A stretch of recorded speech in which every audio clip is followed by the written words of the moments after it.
네, 화요일 3부는 대선 프로파일링입니다. 대선 판세와 후보들을 종합적으로 분석해서 여러분의 선택에 도움을 드리고 있는 대선 프로파일링. 이 시간 함께해 주시는 두 분 소개하겠습니다. 여론조사 전문가 배종찬 인사이트 K 연구소장, 빅데이터 전문가 전민기 한국인사이트 연구소 팀장. 어서 오세요. 네, 안녕하십니까. 안녕하십니까. 네, 많이 추워졌습니다. 두 분 괜찮으세요? 네, 날씨가 뭐 엄청 추워졌어요. 네. 춥더라고요. 저 오는 길에 보니까 예. 이 아직 그 추운데 눈이 되지 못하고 진눈깨비가 돼서 내리는데 더 춥죠. 너무 추워졌습니다. 예, 네. 서늘서늘하고요. 마음은 너무 추운데 일단 표창원의 이 하이킥이 오니까 마음이 다시 따뜻해지네요. 알겠습니다. 네, 오늘 방송 역시 유튜브 생중계를 함께하고 있습니다. 저희들 모습을 직접 보고 싶으신 분들, 그리고 댓글로 참여하시고 싶으신 분들 유튜브에서 표창원의 뉴스 하이킥 검색해서 들어와 주시면 감사하겠습니다. 여러분의 댓글 다 실시간으로 확인을 하고 있습니다. 네, 매주 이 시간에 대선 프로파일링 진행을 해왔는데 어느새 대선이 100일 넘어 이제 99일밖에 안 남았습니다. 정확히 D-99. 네. 어떤가요, 지금 상황? 선거 판세 초박빙입니다. 이 선거 여론조사가 100일 앞두고 많이 발표가 됐거든요. 예. 대체적으로 한 2주 전까지만 하더라도 윤석열 후보가 윤벤션, 윤석열 컨벤션 효과로 앞서가는 상황이었는데 그러니까요. 최근 들어서 뭐 선대위 논란도 있었고요. 구성과 관련해서 지금 이준석 당대표 패싱 논란, 인선과 관련된 사람과 관련된 논란을 겪고 있고, 뭐 이재명 후보도 상황이 그다지 좋은 건 아닙니다. 네. 정권 유지보다는 정권 교체 여론이 높은 상태. 말 그대로 후보 대 후보의 대결 국면이 펼쳐지고 있다. 그래서 물론 오차 범위 밖으로 윤석열 후보가 앞서는 조사 결과가 있기도 하고요. 네. 또 오차 범위 내의 조사 결과도 많이 발표됐는데 대체적으로 추세를 보면 두 후보 간의 접전 깻잎 한 장 두 장 차이에 예. 팽팽한 접전 양상이 전개되고 있습니다.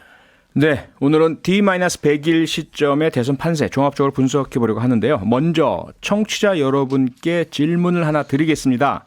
여러분은 누구를 찍을지, 어떤 후보에게 내 한 표를 줄지 결정하셨습니까?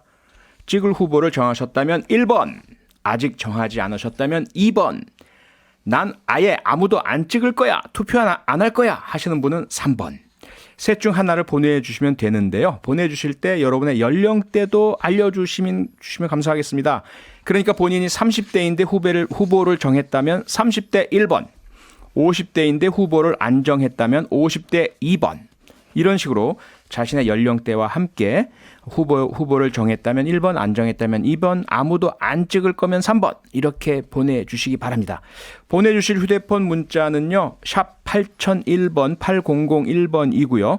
짧은 건 50원, 긴 건 100원의 이용료가 별도로 있다는 거 참고하시기 바랍니다. 공짜인 스마트 라디오 미니 그리고 유튜브 댓글로 남겨주셔도 저희들이 확인을 좀 하겠습니다.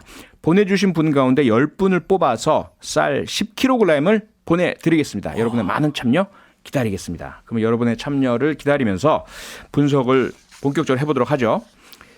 대선 D-99 우리 국민 유권자들께서 대선에 대해서 얼마나 어떻게 관심을 갖고 있고 어떻게 보고 계시는지 전민기 팀장님 빅데이터 네. 분석해 보셨죠? 그 지난 1년 지난 한 달입니다. 언급량이 63만 2천 건 대선 관련해서요. 네. 근데 대선 D-100일에 대해서 국민들은 크게 인식을 안 하고 있는 것 같습니다. 그러니까 언론에서는 이제 100일 남았다 의미를 부여하고 있는데 네. 그 뭐 연관어라든지 언급량 사실은 오미크론 언급량에 좀 밀리는 그런 추세거든요. 그런가요? 예, 오히려 뭐 연말 분위기나 지금 코로나 변이 쪽에 대한 관심이 더 높고 네. 특히나 이 대선 후보들에 대해서는 지지자들 위주로 지금 결집하는 상황이지 국민들은 사실은 지금 내년 대선에 대해서 그렇게까지 큰 관심을 안 보이고 있다. 그래서 연관어 자체도 뭐 1년 전이나 예. 사실 지금 상황이나 크게 변하지 않는 모습이거든요. 이건 무엇이냐면 사실 새로운 이슈에 대한 어떤 국민들의 관심이 크게 결집되지 않고 있다. 이렇게 좀 분석이 되고 있고요. 네.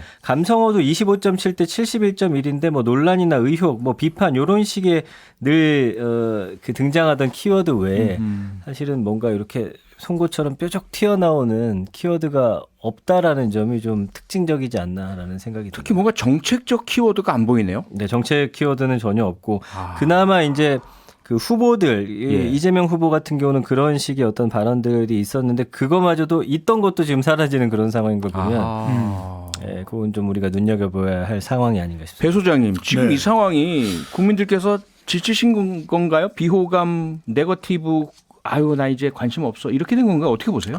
전대미문에 한 번도 보지 못했던 역대급 대선전이 펼쳐지고 있는 것이죠. 그러니까 예. 지난 대선들을 보면은 87년부터 97년까지는 TK, PK, 호남, 김대중 대통령까지 지역마다 한 번씩 나눠 가지는 대통령 선거였었고요. 예. 2002년부터 2017년까지는 이념 선거였거든요. 네. 근데 2002년만 대선 100일의 여론조사 결과가 지속되지 않았고 후보 단일화가 이루어졌는데 그래도 우리가 2002년 그러면은 수도를 이전해야 됩니다. 맞아요. 이렇게 있었죠. 2007년에는 한반도 대운하도 있었고요. 그러니까요. 그러니까 굵직굵직한 현안들이 있었는데 이번 그렇죠. 대선에서는 심지어는 이재명 후보마저도 기본소득 지금 이야기 별로 안 하거든요. 아하. 그리고 전 국민 방역지원금도 철회를 할 정도고 네. 50조 윤석열 후보의 제안을 받아들이겠습니다. 이런 이야기를 하거든요. 그러니까 역대 다른 대선하고 다르다. 왜 그러냐면 이번 대선은 이겨야만 되는 선거입니다. 물론 이겨야만 되지 않는 선거는 없는데 예. 다른 어떤 조건이 중요한 것이 아니죠. 무조건 하고 이겨야 됩니다. 그러다 보니까 프레임 전쟁이 되다 보니까 다른 정책 연관어가 생기지 않는 말 그대로 상당히 심심하고 싱겁고 비호감이고 네거티브의 선거판이 이어지고 있는 것이죠. 참 안타까운 상황인 것 같은데요. 그런데요, 배 소장님, 현 네. 시점의 지지율 판세를 보면 계속 나오는 이야기가 언론에서 오차 범위 내에서 윤석열 후보가 이재명 후보를 앞서고 있다. 네. 이게 맞는 건가요? 그렇습니다. 이제 통계적 오차 범위 내에서 앞선다 뒤진다 이런 이야기는 사실은 하기가 어려운 것이고요. 그러니까 지금 나오고 있는 전체적인 여론조사 결과의 추세를 보면은 정권 교체 여론이 그래도 높거든요. 여전히. 그러니까 정권 교체 여론에 올라타 있는 윤석열 후보이기 때문에 네. 그래도 오차 범위 내이든 밖이든 앞서는 수치가 발표가 됩니다. 하지만 이걸 해석을 할 때 우리가 여론조사를 하게 될 경우에는 통계적인 오차가 있어요. 네. 통계적으로 그냥 발생할 수밖에 없는 과학적인 결과로서의 오차인 거죠. 플러스 마이너스 3.1%포인트 숫자를 좀 더 많이 표본을 잡게 되면 이 오차 범위는 좀 줄어들고요. 그런데 예. 비표본 오차도 있어요. 비표본 오차는 이 면접원이 이야기를 할 때 잘못 이야기를 해서 또는 목소리 톤이 달라져서 영향을 받을 수도 있고 자동응답 조사의 경우에도 버튼을 잘못 띠딩 하다가 잘못 누를 수도 있는 것이거든요. 그러니까 네. 오차 범위 내를 이긴다 진다로 해석하기는 어렵습니다. 그러니까 오차 범위 내의 접전이 맞은데 예. 한 가지 짧게 말씀드리면은 오차 범위 내이기 때문에 무의미하다? 무의미하지는 않아요. 그건 아니죠. 적어도 그래도 유의미하지만 주의해서 유의해서 분석을 할 필요가 있는 것이죠. 알겠습니다. 자, 여기서 잠깐 저희 광고 듣고 바로 돌아오겠습니다. 네, 대선 프로파일링 여론조사 전문가 배종찬 인사이트 K연구소장 빅데이터 전문가 전민기 한국인사이트 연구소 팀장과 함께 대선 99일 전 대선 판세에 대한 분석을 이어가고 있습니다. 여러분께 부탁을 드렸죠. 질문을 드렸습니다. 지금 이 시점에서 여러분께서 투표할 후보를 정하셨다면 1번, 안 정했다 2번, 난 투표하지 않을 거다 3번 이렇게 저희들 문자로 샵 8001번으로 보내주시면 짧은 건 50원 긴 건 100원에 정보 이용료가 있다는 거 말씀드리고요. MBC 미니는 공짜입니다. 이쪽으로 보내주셔도 됩니다. 그리고 아울러 문자나 미니로 글 남겨주실 때는요. 연령대도 밝혀주시면 감사하겠습니다. 30대인데 1번이다 혹은 40대인데 2번이다 본인의 연령대와 선택을 알려주시면 감사하고요. 지금 많은 의견들이 계속 들어오고 있습니다. 쏟아져 들어오고 있는데요. 몇 개만 소개를 해드리면요. 0708님께서 50대 1번 후보 정했어요. 국민의 의무 반드시 이행할 겁니다. 0422님은요. 40대 2번. 이번 대통령 선거 너무 어렵습니다. 0629님은요. 60대 3번. 이번에는 진짜 기권하고 싶네요. 이렇게 주셨습니다. 예, 계속해서 보내주시면 감사하겠습니다. 자, 이번에는 양강구도 형성하고 있는 두 후보, 민주당 이재명, 국민의힘 윤석열 두 후보에 대한 빅데이터 분석을 좀 해보겠습니다. 전 팀장님 네. 어떻게 나왔습니까? 이재명 후보부터 좀 알아볼까요? 그 이재명 후보가 언급량에서는 굉장히 지금 많이 앞서고 있습니다. 일단 지난 한 달 동안 256만 건 정도 언급이 되고 있는데요. 한 달에 256만 건요. 예, 어마어마한 양이죠. 예. 그 국민의힘이 아무래도 좀 화력을 좀 집중하면서 좀 비난 여론을 만들고자 하는 그런 의도도 있는 것 같은데요. 아하. 그러나 이제 문제는 아까도 말씀드렸지만 연관어입니다. 네. 지금 그런 어떤 공격에 대비해서 관련한 연관은 많이 눈에 띄지 않는다는 거. 지금 조카라는 키워드 하나 정도만 네. 사실은 당시 이제 변호했던 그런 이야기만 나올 뿐이지 네. 심지어 화천대유도 사라졌거든요. 화천대유 안 들려요 요새. 예. 네. 이거는 그러니까 어떤 상대방의 공격에 그냥 이미지만 남는 거지 뭐 어떤 국민들 입장에서는 확 와닿는 지금 키워드는 없다라는 거예요. 아, 네. 그래서 일단 긍부정 비율은 18.8대 77.3입니다만 뭐 이거는 늘 부정 비율이 높다라는 거 아신다고 한다면 네. 뭐 거부한다, 의혹이다, 뭐 등등등의 단어 여전히 음주운전이 등장하는 거 보니까 사실은 공격이 분산됐고 사실은 마땅한 공격거리도 없지 않나 싶을 정도로 아, 예. 지금 크게 화력이 집중되지 않고 있는 상황이다라는 점을 좀 알 수가 있을 것 같고요. 네. 그다음에 이제 이재명 후보하고 지지 혹은 지지자를 함께 연관에 넣어봤거든요. 네. 이거 역시 마찬가지입니다. 그래서 주로 여론조사나 어떤 지지율 추이를 보면서 이 지지자들이 뭐 예를 들면 많이 뒤처지고 있다라고 한다면 좀 힘을 합치고자 하는 그런 어떤 모양들 아니면 네. 그런 모습들을 좀 보여줄 텐데 예. 지금 엇비슷하게 계속 나오고 있는 상황이잖아요. 네.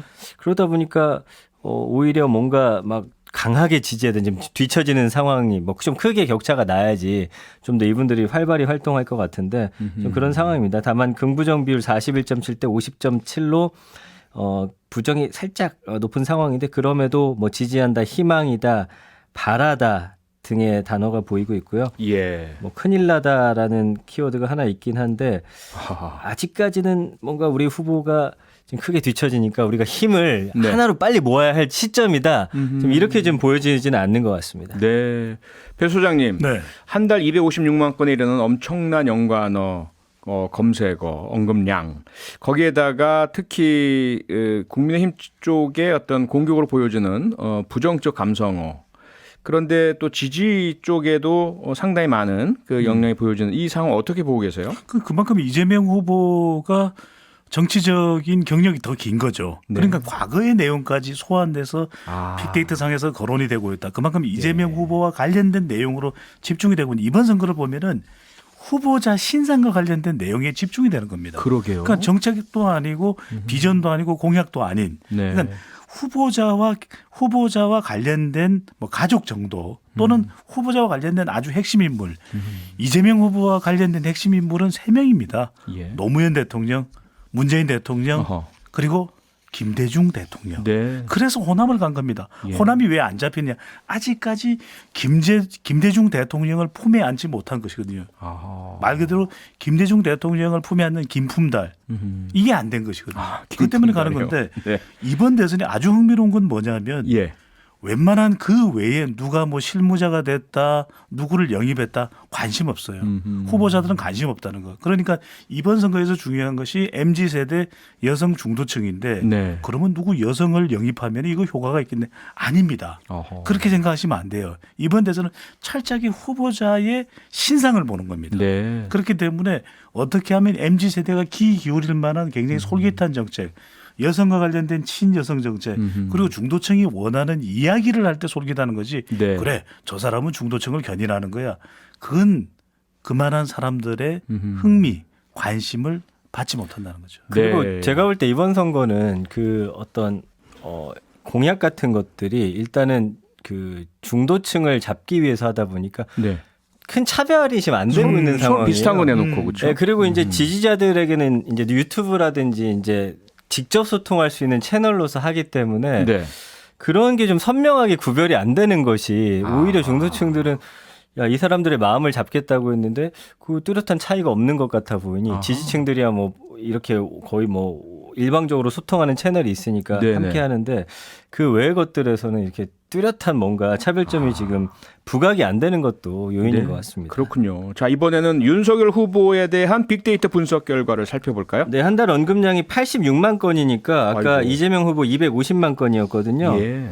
글쎄 뭐 두 가지인 것 같습니다. 이게 관심이 없는 거일 수도 있고 최근에 아직 선대위라든지 이런 잡음들이 들리면서 다른 인물들이 이 윤석열 후보의 언급량을 좀 가져갔다. 예. 네, 이렇게 보시면 될 것 같아요. 그러니까 김종인, 이준석, 김병준 이런 인물들이 가져갔다 이 말씀이죠? 그렇습니다. 아하. 그렇게 보시면 오히려 그분들의 언급량은 좀 더 높아졌다라는 가능성이 좀 높아 보이고요. 예. 뭐 역시나 연관어 역시 큰 차이가 없습니다. 뭐 장모나 김건희 씨 이야기 여전히 나오고 있고요. 그 외에는 여전히 뭐 안철수, 홍준표 뭐 이런 인물들 위주로 나오고 있고 예. 그 외에는 뭐 뚜렷한 정책이나 다른 비전 관련 이야기는 없다고 보시면 될 것 같고요. 네. 감성과 국무정 비율도 21대 75점인데 여기는 조금 차이는 있습니다. 이재명 후보는 뭐 이런 비판이라든지 아니면은 뭐 반대하다 이런 단어들 보이는데 예. 그 윤석열 후보 같은 경우는 방송 사고나 망언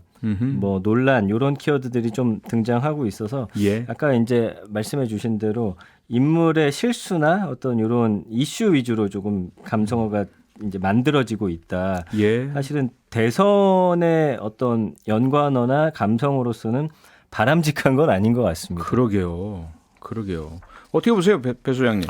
윤석열 후보의 빅데이터 언급량이 이재명 후보의 한 3분의 1 정도밖에 안 되는 것이거든요. 이게 네. 이제 숫자가 차이가 난다고 해서 단지 나쁘다고 할 필요는 없습니다. 그런데 미국의 경우에는 빅데이터, SNS의 구글의 검색량이 많기 때문에 구글 트렌드의 양이 많았던 트럼프 대통령이 2016년에 당선이 되거든요. 예. 그런데 우리의 경우는 좀 다를 수는 있습니다. 그럼에도 불구하고 윤석열 발 공급량이 별로 없다라는 거예요. 그러니까 최근 들어서 윤석열 후보를 보면 말 조심, 사람 조심, 의욕 조심이거든요. 네. 별 이야기를 안 해요. 배우자인 김건희 씨도 등장을 안 하죠. 네. 뭔가 이야기거리를 가지고 싶은데 가질 만한 거리가 없는 겁니다. 계속해서 작성된 내용대로 읽고 이거 행보를 하고 있는 윤석열 후보이기 때문에 네. 한편으로는 그게 말실수를 안 하기 때문에 좋을 수도 있겠지만 그만큼 또 유권자들이 관심을 끌어내기는 쉽지 않거든요. 아하. 그런 만큼 좀 더 실수하지 않고 정책 비전 공약과 관련된 내용이라면 네. 더 많이 할 필요가 있는데 그렇지 않고 지금 주로 사람과 관련된 내용 김종인 전 비대위원장 아주 최근에는 이준석 당대표 패싱 논란이거든요. 네. 거듭 말씀드립니다. 저는 이제 제가 편견 없이 편향 없이 말씀드리면 결국 대선은 사람을 이야기 안 할 수 없는데 다른 인물들은 중요하지가 않습니다. 예. 딱 4명 핵심적인 사람 내 표와 관련된 사람이 중요하거든요. 윤석열 후보는 김종인 전 비대위원장, 이준석 당대표, 홍준표 의원, 안철수 국민의당 후보가 제일 중요할 수밖에 없습니다. 네. 그렇기 때문에 이들과 어떻게 결합이 되든지 아니면 그들 지지층이라도 가져올 수 있는 행보를 할 때 빅데이터도 좀 더 풍성해지고 융성해지는 거죠. 네. 그러니까 어떻게 보자면 윤석열 후보가 왜 대통령 후보가 되었을까? 가장 그 뭐랄까요 상징적인 게 인사청문회 등에서 보여줬던 거침없는 그러니까요. 솔직한 쾌남마 스타일의 어떤 발언들 모습들이었잖아요. 네. 그런데 오히려 후보가 된 뒤에는 몇 번 실수 때문에 입조심 말조심하면서 써준 것만 읽는다. 본인의 장점을 그대로 감추고 있는 건 아닌가 이런 생각이 드네요. 그리고 이제 비호감 대선이다 이런 것들이 계속 나오니까 예.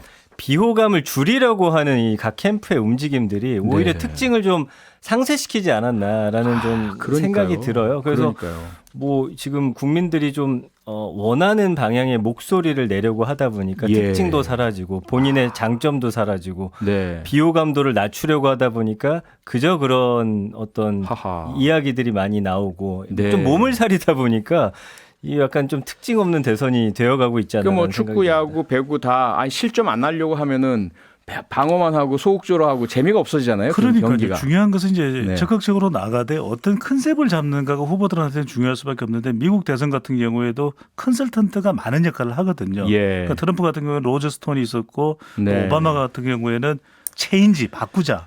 이제 후보들 사실 그러니까요. 그런 지금 고민이 우리 있어요. 상황은 재미가 없다. 일단 이렇게 좀 정리를 하고요. D-100일 역대 대선 어땠습니까, 배 소장님? 지금과 많이 달랐죠. 그러니까요. 격동치고 요동치고 여러 가지 재미있는 현상들이 많았었거든요. 네. 그러니까 2002년의 경우만 하더라도 월드컵이 있어서 전혀 예상하지 못했던 정몽준 후보가 등장을 했고 2002년에는 또 노무현 후보가 경선에서 그럼 마누라를 버리란 말입니까? 이러면서 국민들과 또 네. 노사모 결집이 되는 그런 현상도 있었었거든요. 예. 말 그대로 선거가 유권자들의 잔치가 되고 물론 서로 간에 네거티브 공방도 있기는 했지만 네. 2002년 대선이 그만큼 막판까지도 단일화 등을 포함해서 선거가 상당히 흥미로울 수 있었고 관심을 모을 수 있는 것은 또 수도 이전을 해야 된다. 세종시 이야기가 네. 나왔던 것이고 또 이해창 후보는 이해창 후보대로 세종시는 안 된다. 수도를 지켜야 된다. 이런 서로 간에 대립되는 공약을 통해서 열전, 혈전 이것이 가능했거든요. 그렇죠. 그리고 2007년도 마찬가지입니다. 물론 이제 당시에는 한나라당 경선이 더 치열하긴 했지만 네. 이명박 후보의 한반도 대운하 그리고 또 박근혜 후보의 뭐 줄푸세 이런 것들이 서로 경쟁하면서 또 치열한 것이 유권자들에게는 선택의 폭을 넓혔었는데 그렇죠. 이번의 경우에는 전민기 팀장 지적한 대로 몸살이고 말살이고 이렇게 해버리면 정책 비전 공약 다 사려버리면 안 되기 때문에 그 말 그대로 후보들의 특성마저도 사라지는 거 아닌가 네. 이런 우려를 할 수밖에 없는 것이죠. 그 지난 대선만 해도 검찰 개혁, 그렇죠? 뭐 그럼요. 공수처 이걸 서로 찬반하고 뭐 얘기도 나누고. 네. 그런데 지금은 제가 개인적으로 봐도요, 계속 날라오는 SNS나 카톡이나 이런 걸 보면 상대 후보를 비난하거나 저 사람 나빠요라는 것으로 가득 차 있지. 지금 우리 후보가 주장하는 정책이 이거니까 관심 가져주세요 이런 거 없어요, 아예. 그렇습니다. 2012년에는 북방 경계선 네. NLL 이슈도 NLL. 있었고요. 예. 지난 2017년에는 사드 이슈도 있었거든요. 네. 안보 이슈는 상당히 우리 국민들과 직결되고 중요한데 민감하죠. 예. 지금은 코로나나 심지어는 오미크론 이슈 가지고도 별로 이야기가 되지 않는 이게 정책이나 현안이나 국민들의 민생이 실종되는 거 아닌가 이런 이야기도 나옵니다. 그러게요. 자, 지금 상황 이제 99일 남았습니다. 과연 이재명 후보 측에서는 곧 골든 크로스가 올 것이다. 이런 얘기를 계속 지금 하고 있고요. 심지어 어떤 분들은 이미 왔다. 이런 이야기까지 있습니다. 어떻게 보세요? 저는 계속 엎치락 뒤치락 할 것 같아요. 계속? 네, 이번 대선은 막판까지도 알 수 없는 그러니까 누군가는 30일 전 정도 선거일 30일 전에는 판세가 좀 뚜렷해지지 않겠냐 이런 전망을 하는데 저는 개인적으로 이번 대선은 정말 역대 앞으로도 보기도 힘들 가능성도 높은 그런 프레임 대혈전이 벌어지고 있기 때문에 그러면 기본적으로 골든 크로스라는 용어 자체가 적용되지 않는 상황 아닙니까? 별로 서로가 계속 의미가 없겠죠. 의미가 그러니까 없는. 이기던 후보가 다시 역전을 당하면 예. 데드 크로스 이게 이제 정권사에서 이용하는 주식 금융 용어거든요. 근데 네. 그것조차도 엎치락 뒤치락 상한가 또 하한가 상종가 이렇게 되는 급락하는 급상승하는 네. 이런 현상이 마치 주식 시장 이 그래프처럼 요동치는 선거가 될 가능성이 높아 보입니다. 전 팀장님 빅데이터 상으로 보실 때는 어떠세요? 저도 일단 뭐 언급량이나 이런 것들을 봤을 때는 조금 더 이제 언급량이 올라와야 될 것 같고요. 대선 관련해서도요. 예. 그래서 지금 양강 구도가 좀 빨리 찾아왔다라는 게 예전에는 뭐 마지막까지 단일화라든지 여러 이슈가 있음으로 인해서 예. 좀 관심을 좀 모으는 힘이 있었다면 지금은 네. 뭐 이미 두 사람 결정이 돼 있고 좀 그때 가서 결정하면 어떨까 좀 보류하시는 분들이 좀 많지 않나라는 생각이 예. 들어서 아까 말씀드린 대로 좀 정책이라든지 이 후보를 드러내는 한 가지, 두 가지 단어가 등장하는 그때까지는 네. 좀 이런 지지부진한 상황이 이어질 것 같습니다. 네, 저희가 이 코너 시작하면서 청취자 여러분께 질문을 드려봤습니다. 과연 투표할 후보를 정하셨습니까? 라는 그런 질문과 연령대를 보내주세요. 라는 요청을 드렸는데요. 결과가 어떻게 됐습니까? 전 팀장님. 네. 일단 1번 후보를 정했다가 약 50%, 아, 후보를 안 정했다가 30%, 아하. 3번 투표 안 할 거다가 20%니까 네. 이것도 반반 좀 팽팽히 맞서고 있다고 봐야겠네요. 그러네요. 예. 세대별 특징을 조금 살펴보면요. 어떻습니까? 네, 20대 후보를 정했다는 답변이 많고요. 아, 20대는요? 네, 30대는 1, 2, 3번이 고르게 나타났고요. 어허. 40대는 정했다와 안 정했다가 반반. 아. 5, 6, 70대는 후보를 정했다는 답변이 훨씬 더 많았습니다. 예. 문자 내용 몇 가지 좀 볼까요? 배 소장님. 네. 0397님 20대이신데요. 1번 뽑지 않았으면 욕하지도 말라. 투표 꼭 하셔야죠. 그러게요. 0048님은요. 40대 2번 끝까지 지켜볼게요. 네거티브 대신 제발 정책으로 승부하길. 전 팀장님 그다음 소개해 주시죠. 네, 6030님 60대 3번 5천년 역사 중 이번 대선이 가장 인재 없는 것 같습니다. 기권합니다라고. 예. 배 소장님 어떻게 보셨어요? 그건 연령대로 보더라도 20대의 경우에는 부동층이 많은데 후보를 정했다는 답변이 많다. 그렇다면 아직까지도 정하지 못한 분들은 자기 생각을 여전히 안 드러낼 수도 안 있는 드러내신다. 것이거든요. 그렇다면 적어도 20대의 표심도 앞으로 중요한 것이고 예. 20, 30대를 과연 특정 후보가 잡을 수 있을 것인가. 그렇다면 오히려 그 이번 승부처는 20, 30대 MZ 세대가 아닌 50대일 수도 있는 것이죠. 아, 오히려. 네. 전 팀장님. 네. 저는 일단 40대가 정했다 안 정했다 반반인 게 조금 놀라운 것 같아요. 왜냐하면 우리가 그동안 전통적으로 40대는 확고했잖아요. 그러니까 예. 이게 아마 이번 대선을 좀 상징적이네요. 보여주는 그런 모습이 아닌가 싶습니다. 그러네요. 예. 네, 특히 5, 6, 70대 역시 상당히 투표에 의향을 많이 보이고 계신 점 고무적이라고 생각을 하고요. 어쨌든 대한민국의 대통령을 뽑는 이번 선거 대단히 중요합니다. 많이 관심 가져주시고요. 특히 뉴스 아이킥에서 분석해드리는 것 도움이 되시기 바라겠습니다. 네, 오늘 대선 프로파일링은 여기서 마치도록 하겠습니다. 오늘 함께해 주신 배종찬 인사이트 K연구소장, 전민기 한국인사이트 연구소 팀장 두 분 고맙습니다. 감사합니다. 고맙습니다. 평일 저녁 6시 5분에 여러분을 찾아갑니다.